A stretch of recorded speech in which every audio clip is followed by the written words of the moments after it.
La vie devant soi, Isabelle Quenin sur Europe 1. Et comme tous les jours, on termine l'émission avec sa chronique Antidote de développement personnel. Et avec vous, Anne Cazobon, une fois n'est pas coutume, surtout dans notre équipe, on va soigner notre vocabulaire. Bah oui, aujourd'hui, chronique à l'ancienne, dans laquelle je revais mon tablier de vieille matrone pour vous laver la bouche au savon avec une brosse en bois. Je vous propose donc de vous écouter parler, parce que ce n'est pas tant les situations que la vie nous envoie qui pèsent dans nos vies, mais bien la manière dont nous les envisageons et dont nous les commentons. Oui, en 2018, je ne vous lâcherai pas d'une semelle sur votre manière de parler aux autres, ça c'est une chose, mais surtout à vous-même. Ne le prenez pas mal, je ne veux que votre bien et surtout que vous puissiez vous réaliser pleinement. Alors depuis ce matin, je suis toute oui. Faut que je réponde à son mail. Je dois absolument rappeler ce collègue. Il faut vraiment que je trouve une solution à ce problème. Je dois vraiment mieux m'organiser dans ma vie. Et non, il n'y a qu'à Faucon. Vous voyez comme on prend soin de nous? Vous voyez quelle couleur il a, notre règlement intérieur?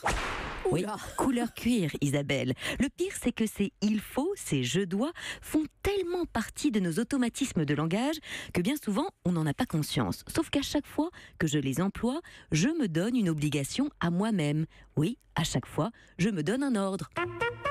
Ça vous rappelle quelque chose? Une coupe de cheveux bien dégagée derrière les oreilles, les doigts sur la couture, le lit fait au carré? Ah bah si, ça y est, on y est. Et c'est ainsi que vous vous parlez. Alors pour calmer le gros adjudant qui sommeille en chacun de nous, je vous invite à regarder très en face, ou plutôt à tendre l'oreille, parce que si jamais vous ne réalisez pas ce « il faut que je perde 10 kilos » ou ce « je dois finir ce projet avant demain », vous savez ce que vous vous tartinez sur le corps? Une bonne couche de culpabilité, indice de 1000. Oui, mais enfin, c'est quand même hyper difficile de bannir complètement de notre langage. Il faut et je dois. Il faut faire plein de choses et on doit faire plein de choses. C'est vrai. Ouais, alors je vous invite d'abord à repérer ce qui pourrait faire obstacle dans votre dialogue intérieur. Où sont les murs que l'on se dresse tout seul, comme des grands, rien qu'avec les mots? Et peut-être pour commencer, essayez de remplacer tous ces ordres par je désire, par je veux, histoire de remplacer ces mots qui enferment, ces verbes qui nous maintiennent dans notre prison intérieure, par des mots de liberté, je veux, je désire. Regardez, ou plutôt écoutez la différence de vibration et même de vouloir dire entre il faut que je passe mon permis de conduire et je veux passer mon permis de conduire. Voyez comme d'un coup, vous reprenez votre pouvoir intérieur et vous évitez de le brader aux conventions sociales, à la pression de la société qui, selon vous, aimerait que vous ayez obtenu votre permis à l'âge que vous avez. Voyez comme d'un coup vous arrêtez de subir et reprenez votre responsabilité dans le fait que vous n'avez pas encore votre permis aujourd'hui.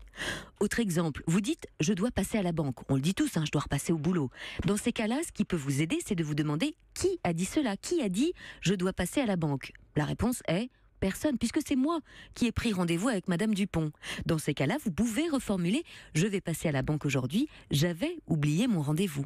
La réalité, c'est que ces « il faut », ces « je dois » sont partout dans nos vies, mais lorsqu'on leur fait un petit croche-patte, en les reformulant, on gagne en liberté de mouvement dans nos mots et donc dans nos vies. Je vais essayer dès cet après-midi, Anne. En fait, je désire rentrer tôt pour pouvoir remplir mon frigo. Bien, bravo. C'est mieux que « ah mince, faut encore que je fasse les courses ». Bravo.